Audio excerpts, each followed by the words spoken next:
Hi guys, Harshit and welcome back to another channel the auto Gyani. तो आज के इस डिटेल्ड कंपैरिजन में हम बात करने वाले हैं टॉप 5 गाड़ियां जो मेरे को इस सेगमेंट में डालने के लिए काफ़ी ज़्यादा इंटरेस्टिंग लगी। और इन गाड़ियों में आपस में काफ़ी ज़्यादा कंपटीशन है, जिसमें से एक गाड़ी का कोई कंपटीशन है नहीं, मतलब उसको इस लीग में भी नहीं होना चाहिए। लेकिन आई डोंट नो लोगों को उसमें क्या नज़र आ रहा है। तो आज हम इन डेप्थ बात करने वाले हैं इन 5 गाड़ियों के बारे में, इनके इंजन ऑप्शंस के बारे में, इनमें क्या क्या इंजन ऑप्शन आपको देखने को मिल जाएंगे, क्या क्या फीचर्स हैं, क्यों आउटडेटेड है कुछ गाड़ियां और कुछ गाड़ियों में जिन चीज़ों की थोड़ी सी ज़रूरत है। और आखिरी में मैं एक वर्डिक्ट दूंगा कि आपको इन 5 गाड़ियों में से अगर आपको एसयूवी लेने का सोच रहे हो, मिड साइज एसयूवी अगर आप कोई सोच रहे हो लेने की, तो इन 5 गाड़ियों में ही सबसे ज़्यादा लोग कंफ्यूज होते हैं। तो इन 5 गाड़ियों में से सबसे मतलब वैल्यू फॉर मनी गाड़ी आपके लिए कौन सी होने वाली है, हम आज की वीडियो में जानेंगे। तो पहले की कुछ चीज़ों के बारे में मैं आपको बता देता हूं कि ये वीडियो में क्या क्या पार्ट्स होने वाले हैं। पहले हम बात करेंगे इनके प्राइजेस के बारे में, दूसरे में हम इनके बात करेंगे इंजन ऑप्शंस के बारे में, तीसरे में हम इनके सेफ्टी रेटिंग्स के बारे में बात करेंगे जो कि इनको एनकैप की तरफ से मिली हैं, और आखिरी में आएगा कि इसमें क्या क्या फीचर्स हैं। तो जिन 5 गाड़ियों को मैंने इस लिस्ट में डाला है उसको मैंने 1 to 5 रेटिंग दी है इन टर्म्स ऑफ कितने यूनिट्स इनके जनवरी 2021 में सेल हुए हैं। तो पहली गाड़ी इस जो लिस्ट में आने वाली है वो है ब्रेजा, जिसकी 10,623 यूनिट जनवरी 2021 में बिक चुकी हैं। दूसरे नंबर पर आती है हमारी सोनेट, जिसकी 8,860 यूनिट्स अब तक बिक चुकी हैं जनवरी 2021 में। तीसरे नंबर पर इस कंपैरिजन में जो गाड़ी आती है वो है टाटा की तरफ से टाटा नेक्सॉन, जिसकी टोटल यूनिट जनवरी 2021 में बिकी थी 8,226। चौथे नंबर पे जो गाड़ी इस लिस्ट में आती है वो है निसान की मैग्नाइट, जो कि अभी एक लेटेस्ट लॉन्च है निसान की तरफ से। और अगर हम नंबर ऑफ यूनिट्स की बात करेंगे जनवरी 2021 में कि कितने यूनिट्स इसके बिक चुके हैं, तो 3,031 यूनिट अब तक निसान मैग्नाइट बिक चुकी हैं इन जनवरी 2021। और आखिरी जो इस लिस्ट में गाड़ी आने वाली है वो है फोर्ड की तरफ से सबसे ज्यादा लंबे समय से चली आने वाली एसयूवी, और जिसने एसयूवी को या बोल सकते हैं मिड साइज कॉम्पैक्ट एसयूवीज को इंडियन मार्केट में इंट्रोड्यूस किया था। ये गाड़ी है हमारी फोर्ड की तरफ से इको स्पोर्ट, जिसकी जनवरी 2021 में 2,266 यूनिट्स बिक चुकी हैं। अब अगर हम बात करते हैं दूसरे सेगमेंट के इस वीडियो की, तो अगर हम प्राइसिंग की बात करेंगे, तो अगर आपका बजट समवेयर अराउंड 6 लाख से लेकर के 15 लाख के बीच में है, तो ये 5 गाड़ियां आपके बजट में बिल्कुल आने वाली हैं। वीडियो को आगे स्टार्ट करने से पहले मैं बोलना चाहूंगा कि अगर आप इस चैनल पे नए हैं और ऐसे वीडियोस आपको देखना पसंद है, तो आप चैनल को सब्सक्राइब कर सकते हैं, इस वीडियो को लाइक कर सकते हैं, जिससे मुझे पता चलेगा कि ऐसे वीडियोस आप तक और लाने हैं और ऐसे वीडियोस आपको पसंद आ रहे हैं। कंपेरिजन और किन गाड़ियों का देखना चाहते हैं नीचे कमेंट सेक्शन में मेरे को बता सकते हैं। इंस्टाग्राम पे अगर आपने अभी तक मेरे को फॉलो नहीं किया है तो इंस्टाग्राम पे urban.graphy स्क्रीन पे कहीं पॉपअप हो रहा होगा, वरना डिस्क्रिप्शन में मैंने लिंक छोड़ रखा है, आप जाकर के चेकआउट कर सकते हैं इस वीडियो के बाद। और ये वीडियो थोड़ा सा लेंदी होने वाला है, आई नो, क्योंकि मोस्ट डिटेल वीडियो इन 5 गाड़ियों के कंपैरिजन का ये है। और अब हम बढ़ते हैं प्राइसिंग की तरफ, जो इस वीडियो का सेगमेंट था। दूसरा सेगमेंट है प्राइजेस का। तो अगर हम बात करें पहले नंबर पे जो ब्रेजा आती है, तो इसका somewhere around ex showroom price की अगर हम बात करेंगे तो 7.39 लाख से लेकर के 11.40 लाख एक्स शोरूम है। एग्जैक्ट प्राइजेस जो है वो आप डिफरेंट वेबसाइट्स पे जाकर के चेकआउट कर सकते हैं कि अपनी सिटी को एंटर करके कि आपकी सिटी में एग्जैक्ट ऑन रोड प्राइस क्या चल रहा है इस गाड़ी का। दूसरे नंबर की जो गाड़ी है जिसको हम बोलेंगे किया सोनेट, उसका अगर हम प्राइसिंग की बात करेंगे तो ये 6.79 लाख से स्टार्ट होकर के 13.20 लाख तक जाती है। ये एक्स शोरूम प्राइसेस हैं जितने भी मैं बता रहा हूँ। थर्ड नंबर पे जो गाड़ी है वो है टाटा की तरफ से नेक्सॉन, और अगर इसके प्राइस सेगमेंट की हम बात करेंगे तो ये आपको पड़ने वाली है 7,10,000 से लेकर के 12,80,000 एक्स शोरूम।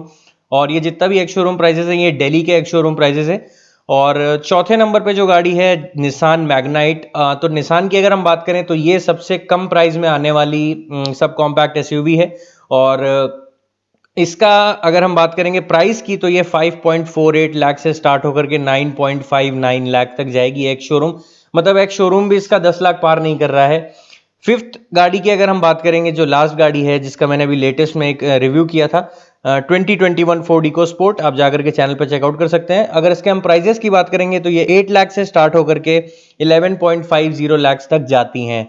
अब अगर हम बात करेंगे कि सेफ्टी रेटिंग्स क्या मिली हैं इन गाड़ियों को एनकैप में, तो बेसिकली आप लोगों को बता दूं एनकैप होता क्या है। एनकैप एक ऑर्गेनाइजेशन है जो कार्स की सेफ्टी रेटिंग देखता है ऑल ओवर द वर्ल्ड, और उनका क्रैश टेस्ट करके देखता है कि कितनी सेफ गाड़ी है। और ये जो रेटिंग्स आती हैं ये दो टाइप्स की होती हैं। एक होता है हमारा अडल्ट सेफ्टी रेटिंग और एक आती है हमारी चाइल्ड सेफ्टी रेटिंग। तो इसमें जितने भी स्टार रेटिंग्स मैं बता रहा हूँ ये अडल्ट सेफ्टी रेटिंग्स के हैं, चाइल्ड सेफ्टी रेटिंग और पैसेंजर सेफ्टी रेटिंग के नहीं है। पहले नंबर पे जो गाड़ी है, मतलब पहले नंबर की जो गाड़ी है ब्रेजा, आई डोंट थिंक कि मारुति की किसी और गाड़ी को एनकैप में रेटिंग मिली है या एनकैप में वो गाड़ियां गई भी हों और शायद 1 स्टार भी मिला हो, ऐसी मेरे को नहीं लग रहा है इस समय इनके पास कोई गाड़ी है। और और अगर आप सेफ्टी के बारे में बात कर रहे हैं तो मतलब मारुति की जो ब्रेजा है, आपको मारुति ब्रांड की अगर गाड़ी लेनी है तो आप सेफ्टी को दिमाग से निकाल करके अपने घर पर रखकर ही शोरूम जाएं तो आपके लिए ज़्यादा अच्छा होगा, क्योंकि अगर बाद में रियलिटी आपके सामने आएगी तो मारुति की जो रियलिटी है वो थोड़ी सी हार्श होती है। आप पैसा लगाते हैं, सब कुछ लगाते हैं, फीचर्स भी कम लेते हैं और जो उनका केबिन है, डैशबोर्ड है, ये सब कुछ आप आउटडेटेड ले रहे हैं, ओल्ड स्कूल ले रहे हैं, लेकिन उसके बाद भी आप मारुति के सेल्स फिगर को बढ़ा रहे हैं। और उसके बाद जब एक्चुअल सिनारियो आपके सामने आता है एक्सीडेंट्स का, तो मतलब मारुति सुजुकी की जितनी गाड़ियां हैं, आई डोंट थिंक कि कोई गाड़ी ऐसी बची होगी जिसका मेजर एक्सीडेंट हुआ हो और वो गाड़ी टोटल लॉस से कम में कहीं गई हो। और अंदर के पैसेंजर्स की तो मैं खैर क्या ही बात करूं। तो इस गाड़ी को अनफॉर्चुनेटली 4 स्टार्स मिले हैं, और इसको अनफॉर्चुनेटली इसलिए बोल रहा हूं क्योंकि मारुति के लाइनअप की इकलौती गाड़ी है जिसके पास 4 स्टार सेफ्टी रेटिंग्स हैं, और इसी के दम पे मारुति सुजुकी जो है वो टिकी हुई है। अभी की रेटिंग्स किसी और गाड़ी को मिली हो तो आप नीचे कमेंट सेक्शन में मेरे को बता सकते हैं। वैसे मेरे हिसाब से अभी ब्रेजा के अलावा किसी और के पास ग्लोबल एनकैप सेफ्टी रेटिंग्स नहीं है। दूसरे नंबर की जो गाड़ी है सोनेट, मुझे इसके एनकैप रिजल्ट्स ने काफ़ी ज़्यादा शॉक किया, लेकिन इसके पास सिर्फ 3 स्टार्स रेटिंग है सेफ्टी की। और अगर हम तीसरी गाड़ी की बात करेंगे तो ये अभी राजा है, और ये गाड़ी ही नहीं, ये जो ब्रांड है ये मार्केट में अभी इस समय रूल कर रही है सेफ्टी के मैटर्स में और रिलायबिलिटी के मैटर्स में। तो तीसरे नंबर की जो गाड़ी हमारी टाटा नेक्सॉन है, इसके पास 5 स्टार सेफ्टी रेटिंग्स हैं। जी हाँ, आपने सही सुना, टाटा नेक्सॉन ने स्कोर किए हैं ग्लोबल एनकैप में 5 star in adult safety ratings. चौथे नंबर की जो गाड़ी है वो है हमारी निसान मैग्नाइट। इसकी सेफ्टी रेटिंग्स की बात करूंगा तो इसके पास 4 स्टार्स की सेफ्टी रेटिंग है ग्लोबल एनकैप में। और आखिरी जो हमारी है फोर्ड इको स्पोर्ट, उसके पास भी 4 स्टार है। तो मतलब इस पूरे सेगमेंट में जो सबसे ज्यादा सेफ गाड़ी है वो है टाटा नेक्सॉन। मतलब अगर आप सिर्फ सेफ्टी देख रहे हैं और बाकी सारी चीजों से थोड़ा बहुत कॉम्प्रोमाइज कर सकते हैं तो ये गाड़ी आप ही के लिए है। और जो मेरा वर्डिक्ट है उसको मैं आखिरी में ही डालूंगा, अभी मैं कुछ नहीं बोलना चाहूंगा किसी भी गाड़ी के बारे में, क्योंकि हर गाड़ी जो है वो इन मैन्युफैक्चरर्स ने कुछ ना कुछ सोच करके ही बनाई होगी, और कुछ मैन्युफैक्चरर्स तो सोचते भी नहीं है अपने कस्टमर्स के बारे में। खैर उस पर मैं कुछ बात नहीं करूंगा। और सबसे लीस्ट रेटिंग, मतलब मुझे यकीन नहीं हो रहा है कि मैं ये बोल रहा हूँ, लेकिन सबसे लीस्ट रेटिंग जो है हमारी सोनेट के पास है 3 स्टार इन अडल्ट सेफ्टी, और चाइल्ड सेफ्टी इसमें से किसी भी गाड़ी की मैंने यहाँ पर नहीं बताई है। अब अगर हम चलेंगे अगले सेगमेंट की तरफ, जो इस वीडियो का जो अगला पार्ट है उसमें अगर हम बात करेंगे इंजन ऑप्शंस की, तो पहले नंबर पे जो हमारे पास ब्रेजा है उसके पास सिर्फ एक ही इंजन है जो कि 1.5 लीटर का पेट्रोल इंजन है। अगर आप डीजल इंजन लेना चाह रहे हो तो आप ब्रेजा को अभी से लिस्ट से बाहर कर सकते हो, क्योंकि ब्रेजा में आपको कोई डीजल इंजन देखने को नहीं मिलता है। ब्रेजा में आपको सिर्फ पेट्रोल इंजन देखने को मिलेगा, वो भी 1.5 लीटर का। इसमें आपको 5 स्पीड का manual transmission as well as 4 speed का ऑटोमेटिक ट्रांसमिशन देखने को मिल जाता है। मतलब ट्रांसमिशन से ही आप समझ सकते हैं कि कितना आउटडेटेड चल रहा है अभी मामला मारुति सुजुकी का।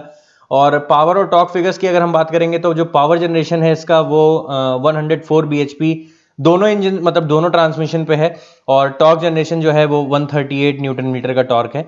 दूसरे नंबर की गाड़ी की तरफ अगर हम चलेंगे तो हमारी सोनेट में आपको इंजन ऑप्शंस बहुत सारे देखने को मिल जाते हैं। टोटल 4 इंजन ऑप्शंस हैं, जिसमें कि आपका 1.2 लीटर का पेट्रोल इंजन आता है, 1 लीटर का टर्बो पेट्रोल इंजन आता है जो कि 6 speed manual transmission as well as 7 speed DCT में आपको देखने को मिलता है।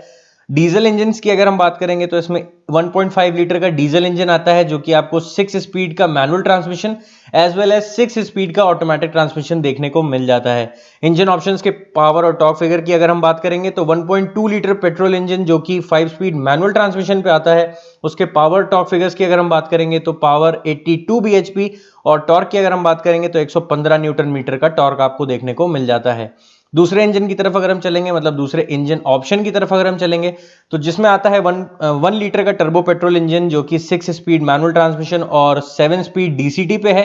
तो ये जो वेरिएंट आपको देखने को मिलता है, इसका जो पावर और टॉर्क फिगर्स हैं वो 118 bhp का पावर है और 172 न्यूटन मीटर का टॉर्क है।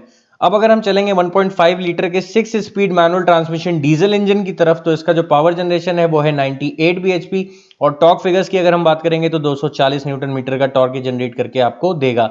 अब अगर हम चलेंगे 1.5 litre diesel 6 speed automatic transmission पे, तो ऑटोमेटिक आपको जनरेट करके देगा 113 bhp का पावर और 250 न्यूटन मीटर का टॉर्क।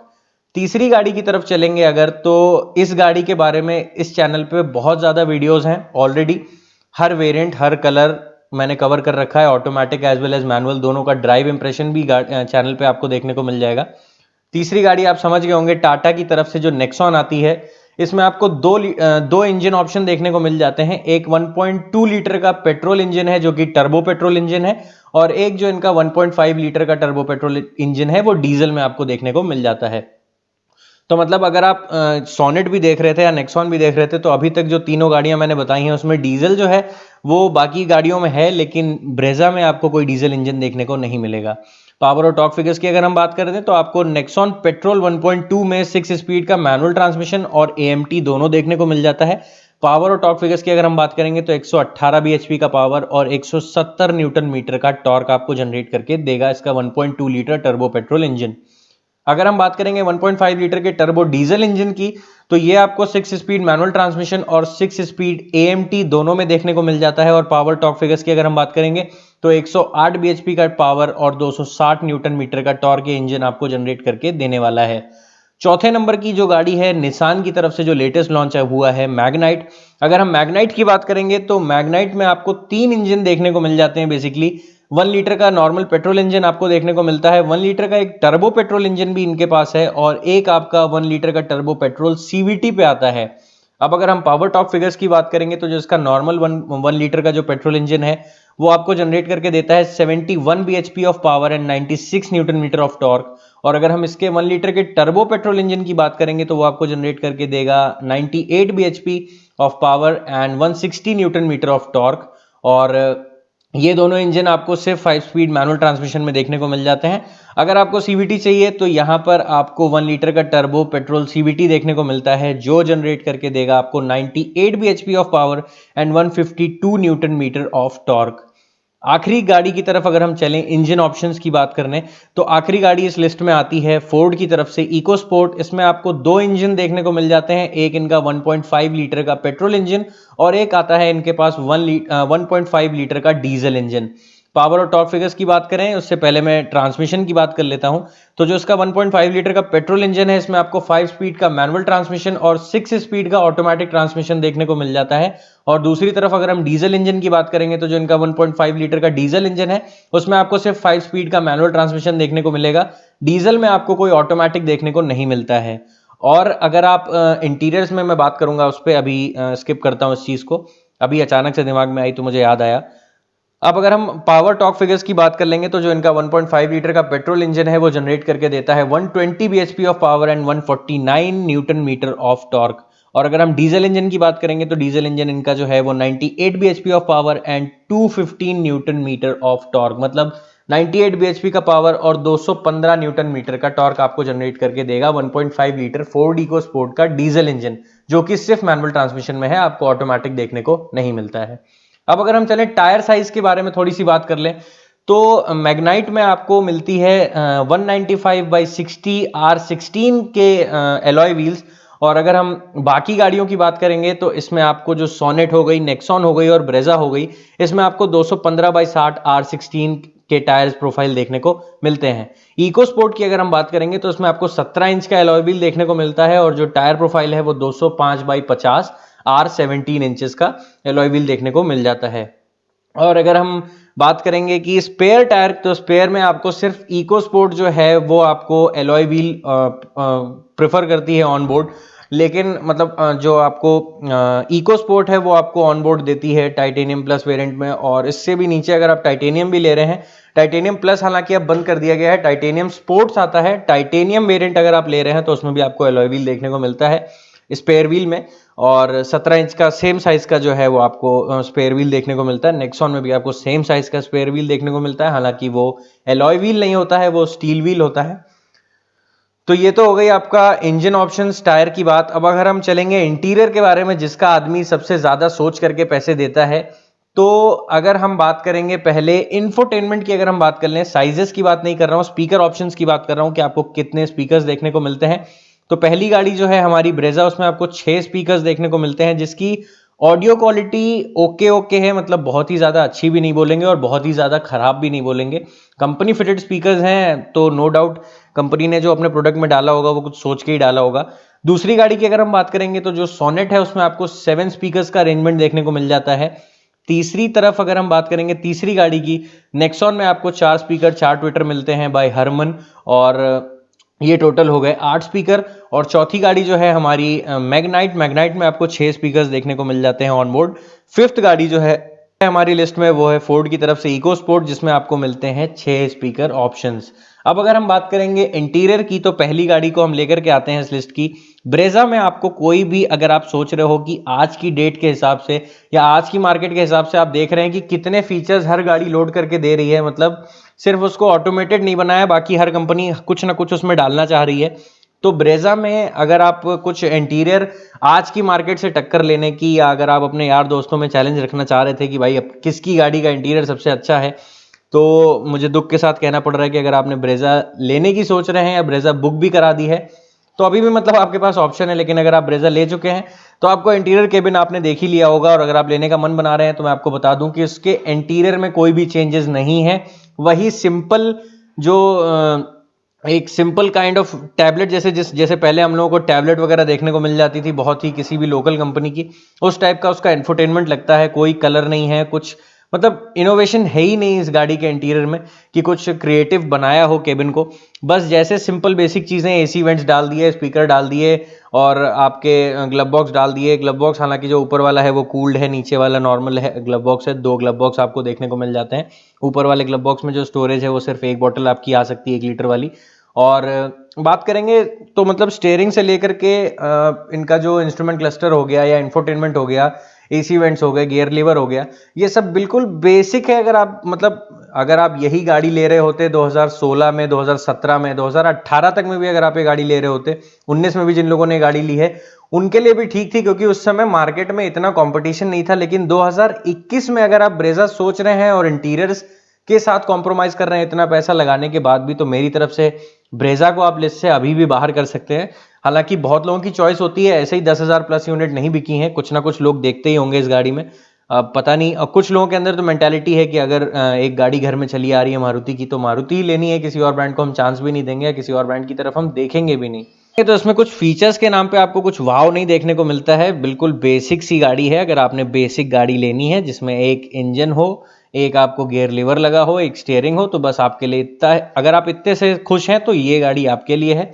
और जो सबसे ज्यादा यूजलेस फीचर मेरे को लगता है वो इनके इंस्ट्रूमेंट क्लस्टर की लाइटिंग चेंज कराते हैं मारुति वाले, कि आप उसको लाल, हरा, नीला, पीला कर सकते हैं।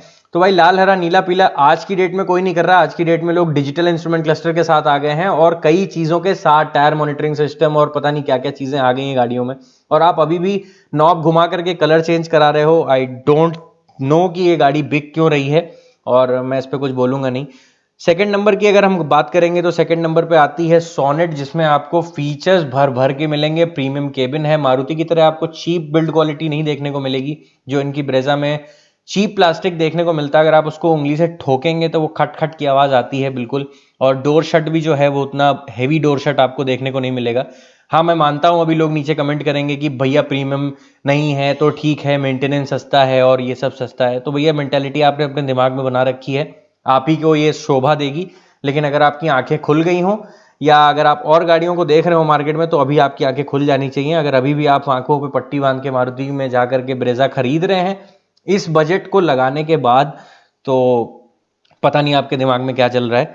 सेकंड नंबर की अगर हम बात करेंगे तो प्रीमियम केबिन की और सॉफ्ट टचेस के साथ ये गाड़ी आपको देखने को मिलती है। बिल्कुल आज की टेक्नोलॉजी और 2021 में आई गाड़ी लगती है वो अंदर, जैसे ही आप केबिन के अंदर जाएंगे हाइब्रिड फील होता है, प्रीमियम फील होता है आपको। एसी वेंट्स हालांकि जो है वो अभी भी ओल्ड स्कूल दिए हुए हैं, एसी जो कंट्रोल्स हैं उसके बटन्स वगैरह वो अभी भी ओल्ड स्कूल दिए हुए हैं, जैसे आपको थार रिमाइंड कर सकते हैं ये।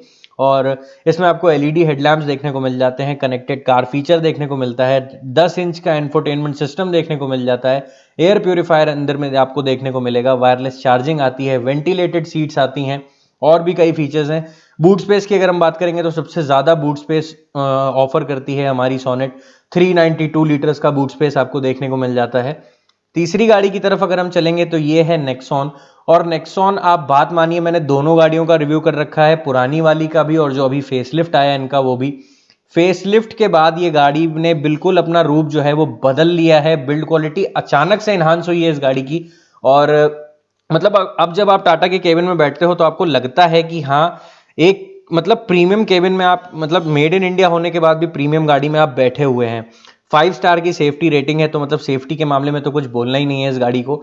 जितने भी सेफ्टी फीचर्स होते हैं वो सारे के सारे लोडेड हैं। और इसमें app connectivity, sunroof, voice command, जो वॉइस कमांड इसका सबसे ज़्यादा इंटरेस्टिंग है क्योंकि वॉइस कमांड आपका हिंदी भी सुनता है और हिंदी भी समझता है। ड्राइव मोड्स आपको देखने को मिल जाते हैं, 3 ड्राइव मोड्स आपको देखने को मिलते हैं, सिटी, नॉर्मल और इको। तो 3 ड्राइव मोड्स आपको देखने को मिलते हैं। हरमन के स्पीकर्स हैं। एक्सप्रेस कूल फीचर है जो आपके केबिन को 70% ज़्यादा तेज़ी से ठंडा करता है और ये गर्मियों के समय में बहुत ज़्यादा काम आता है। और इंफोटेनमेंट का जो साइज़ है, सिर्फ मुझे इससे प्रॉब्लम है क्योंकि इंफोटेनमेंट जो है, एक तो पहली बार डैशबोर्ड से निकला हुआ है, वो ब्लेंड नहीं होता। और उसके बाद छोटा डैशबोर्ड है। अगर आप वहीं सोनेट को देखेंगे तो सोनेट का 10 इंच का इंफोटेनमेंट आता है और नेक्सॉन में आई गेस अभी 7 इंचेस का ही टच स्क्रीन इंफोटेनमेंट सिस्टम देखने को दे रहा है वहाँ पर हरमन की तरफ से। और बूट स्पेस की अगर हम बात कर लेंगे तो इसमें आपको 350 लीटर्स का बूट स्पेस देखने को मिल जाता है। चौथी गाड़ी की तरफ अगर हम चलेंगे तो ये गाड़ी मतलब देखने में ये बिल्कुल ओल्ड स्कूल लगती है, अंदर से बिल्कुल आपको ब्रेजा का फील दे सकती है। लेकिन अगर आप फीचर्स की बात करेंगे तो ये ब्रेजा से लाख गुना अच्छी है। बेसिक इंटीरियर्स हैं, आपको कुछ एक्सट्रीम देखने को नहीं मिलेगा क्योंकि आपको जो प्राइस रेंज मैंने बताई थी वो 6 लाख से अगर आपकी एसयूवी स्टार्ट हो रही है, 5 लाख से 5.5 लाख से एसयूवी अगर आपकी स्टार्ट हो रही है, तो वो उस हिसाब से अगर आप पैसे दे रहे हैं तो उस हिसाब से आपको फीचर्स भी गाड़ी उस हिसाब से ही दे पाएगी। ये मैन्युफैक्चरर जो है वो उसी हिसाब से दे पाएगा। तो बेसिक इंटीरियर्स आपको देखने को मिलते हैं, कुछ वाओ काइंड ऑफ इंटीरियर आपको नहीं देखने को मिलेगा। केबिन आपका बिल्कुल नॉर्मल सा है ओल्ड स्कूल इंटीरियर्स के साथ। बेसिक पार्ट्स जो हैं वो शेयरिंग की गई हैं इनकी ट्राइबर के साथ, आपको जैसा पता होगा। जो इसका सेंटर कंसोल है वो आपको ट्राइबर की तरह लग सकता है। और जो फीचर्स हैं, जैसे इसमें आपको ऑटोमेटिक एसी मिल जाती है, वायरलेस चार्जिंग मिल जाती है, Android auto, Apple CarPlay wireless है इसमें। पूरे सेगमेंट में जो wireless Android auto, Apple CarPlay है वो आपको मैग्नाइट में ऑन ऑफर दिया जाता है। डिजिटल इंस्ट्रूमेंट क्लस्टर आता है। और अगर आप बात करेंगे कैमरा की तो ये गाड़ी पूरे सेगमेंट में सिर्फ यही गाड़ी है जिसके ऊपर 360 कैमरा लगा हुआ है। ट्रैक्शन कंट्रोल आता है, क्रूज कंट्रोल आता है और इसमें आपको JBL के स्पीकर्स देखने को मिल जाते हैं। और अगर हम बात करेंगे बूट स्पेस की तो इसमें आपको 336 लीटर का बूट स्पेस ऑन ऑफर दिया जाता है। बाकी 60-40 का स्प्लिट रेशियो जो है वो आप करके आप अपनी स्टोरेज जो है वो और बढ़ा सकते हैं। और अगर हम चलेंगे 5वें नंबर पे तो 5वें नंबर पे जो हमारी गाड़ी है वो है फोर्ड की तरफ से इको स्पोर्ट। और इको स्पोर्ट में अगर हम बात करेंगे तो इको स्पोर्ट अभी मैंने रिव्यू करी है जस्ट, में कुछ ज़्यादा खास चेंजेस नहीं किए गए हैं। हालांकि जो इंफोटेनमेंट का साइज है उसको थोड़ा सा बढ़ा दिया गया है, मटेरियल क्वालिटी जो है उसको थोड़ा सा इंप्रूव किया गया है और केबिन फील देने के लिए केबिन नॉइज जो है उसको सबसे ज़्यादा कम किया गया है। और डोर शट जो है वो पूरी इन सेगमेंट की 5 गाड़ियों में से सबसे हेवी डोर शट नॉइज जो है वो आपको इको स्पोर्ट में लगेगी। आपको फील होगा कि आप फोर्ड में बैठे हैं और फोर्ड का नाम है। और अगर हम बात करेंगे सनरूफ की तो इसमें आपको सनरूफ देखने को मिल जाती है। तो सनरूफ आपको देखने को मिलती है आपकी सोनेट में, नेक्सॉन में और आपकी इको स्पोर्ट में। ब्रेजा में और मैग्नाइट में आपको कोई सनरूफ देखने को नहीं मिलती है। और अगर हम बात करेंगे ऐप कनेक्टिविटी की तो वो भी आपको देखने को मिल जाती है। और जो स्पेशियस केबिन है वो फोर्ड इको स्पोर्ट का स्पेशियस केबिन काफ़ी अच्छा है। स्पेस जो है वो आपको काफ़ी ज़्यादा अच्छा लगने वाला है इस गाड़ी का। और अगर आप पीछे की बूट की बात करेंगे तो इसमें आपको 346 लीटर्स का ही बूट स्पेस है। लेकिन अगर आप डिजिट्स पे ना जाएं और अगर आप प्रैक्टिकलिटी पे जाएंगे तो इसमें आप अपना ज़रूरत से ज़्यादा सामान रख सकते हैं और फिर भी आराम से आपका डोर बंद हो जाएगा। अब अगर हम आएंगे इस वीडियो के वर्डिक्ट पे कि वीडियो में आपने 5 गाड़ियां देखी, आपने हर चीज़ समझी और अब आप किन्हीं 2 गाड़ियों पे अटके हुए हैं। पहले तो आप मेरे को वो कमेंट सेक्शन में बता सकते हैं कि आप इन 5 में से कौन सी 2 गाड़ी के बीच में कॉम्पिटिट अभी भी कर रहे हैं। उसका कंपटीशन मैं अगले वीडियो में कवर कर दूंगा। लेकिन अगर मेरे को इनमें से कोई गाड़ी लेनी होती तो अगर मेरा बजट 13-14 के आसपास या 15 के आसपास जा रहा है, एक शोरूम पे अगर मैं इतना सोच के चल रहा हूँ कि एक शोरूम इतना है तो मैं ठीक है गाड़ी ले सकता हूँ, लाख, 1.5 लाख, 2 लाख जो एक्स्ट्रा लगेगा, मतलब 15-17 लाख तक अगर आप गाड़ी सोच रहे हो तो मैं आपको बोलूंगा कि आप बिल्कुल सोनेट पे जा सकते हो। लेकिन अगर आपका कम बजट है और अगर आप केबिन से कॉम्प्रोमाइज़ कर सकते हो तो आप निसान मैग्नाइट भी ले सकते हैं। और नेक्सॉन तो any day 5 star safety rating के साथ आती है, नेक्सॉन आप ले सकते हैं। सेफ्टी रेटिंग सोनेट की हालांकि 3 स्टार्स ही हैं। तो मतलब एक्सीडेंट के बाद मैंने पिछले वीडियो में भी और मैं कई वीडियो से अभी कह रहा हूँ कि एक्सीडेंट जब आपका होता है, मतलब ऊपर वाला कभी ना करे कि आपको कोई एक्सीडेंट का सामना हो, लेकिन अगर आपका एक्सीडेंट से सामना होता है तो ये जितने भी सेफ्टी फीचर्स हैं सिर्फ आपके साथ यही रह जाते हैं और इन्हीं का एक्चुअल रोल जो होता है ये प्ले होता है कि आपके में एबीएस है कि नहीं। हालांकि एबीएस वगैरह तो अब मैंडेटरी कर दिया गया है, यही वजह है इनको मैंडेटरी करने की। लेकिन जब आपका एक्सीडेंट होता है या एक्चुअल लाइफ सिनारियो आपको देखने को मिलता है तो ये जितने भी कॉस्मेटिक फीचर्स मैंने बताए हैं इन गाड़ियों के, ये सारे के सारे धरे रह जाते हैं। और जो काम आता है वो सिर्फ और सिर्फ आपका जो सेफ्टी होती है या जो बिल्ड होती है प्रीमियम, अगर आपका बिल्ड प्रीमियम है और आपकी बिल्ड स्ट्रांग है गाड़ी की तो आपको कुछ नहीं होगा। और रेनो की बिल्ड क्वालिटी में मान चुका हूं क्योंकि मैं पर्सनल उस एक्सीडेंट में था उस गाड़ी के अंदर जब हमारी डस्टर का एक्सीडेंट हुआ था। तो मैं पर्सनली लेफ्ट साइड पे ही था जिस साइड सबसे ज़्यादा इम्पैक्ट आया था और अंदर से मेरे को कुछ हुआ ही नहीं। इनफैक्ट जब हम लोग उतरे गाड़ी से तो हम लोग गाड़ी को देख करके पहले हंस रहे थे कि ये अब आगे जाएगी कैसे, और हम लोग को कुछ हुआ नहीं और इंश्योरेंस था और बाकी सारी चीज़ें थी तो कुछ हुई नहीं। लेकिन आप बात मानिए जो पिकअप होता है डाला जिसको बोलते हैं, उससे गाड़ी का एक्सीडेंट हुआ था और गाड़ी चाहती तो पलट सकती थी, और ज़्यादा डैमेज हो सकता था और अंदर तक डैमेज आ सकता था। लेकिन वो बेसिक सा ही जो डैमेज हुआ वो जैसे डोर पे आके हल्का सा बेंड हो गया और आपका लेफ्ट साइड से बम्पर चला गया, आगे का पूरा बम्पर मतलब चला गया और जो टायर होता है वो टूट गया और जो टायर रॉड होती है टूट गई थी। तो यही बेसिक सी चीज़ें हुई। मैं कह रहा हूँ टायर रॉड छोड़ करके सब कुछ टूट जाता, रेडिएटर टूट जाता, कुछ भी टूट जाता, वो सब चेंज हो सकता था। लेकिन अगर हम लोग टूट जाते तो हम लोगों का बॉडी पार्ट का कोई रिप्लेसमेंट किसी वर्कशॉप पे नहीं देखने को मिलेगा। तो आज की वीडियो में इतना ही। अगर ऐसे इंटरेस्टिंग वीडियोस आपको देखने पसंद है, आई नो ये वीडियो बहुत लंबा हो गया और सबसे ज़्यादा डिटेल्ड वीडियो है इन 5 गाड़ियों के बारे में, तो अगर आपको ये वीडियो पसंद आया तो इस वीडियो को लाइक करें, चैनल को सब्सक्राइब करें। मिलते हैं आपसे किसी अगली वीडियो में। Till then drive safe, drive hard. और अगर आपने यहाँ तक वीडियो देखा है तो प्लीज़ वीडियो को लाइक किए बिना मत जाइएगा, चैनल को सब्सक्राइब किए बिना मत जाइएगा। इंस्टाग्राम पे फॉलो कर सकते हैं, डिस्क्रिप्शन जाकर के चेकआउट कर लीजिएगा, मैंने आपके लिए कुछ इंपॉर्टेंट लिंक्स और कई चीज़ें छोड़ रखी हैं। मिलते हैं आपसे किसी अगली वीडियो में। Till then drive safe, drive hard.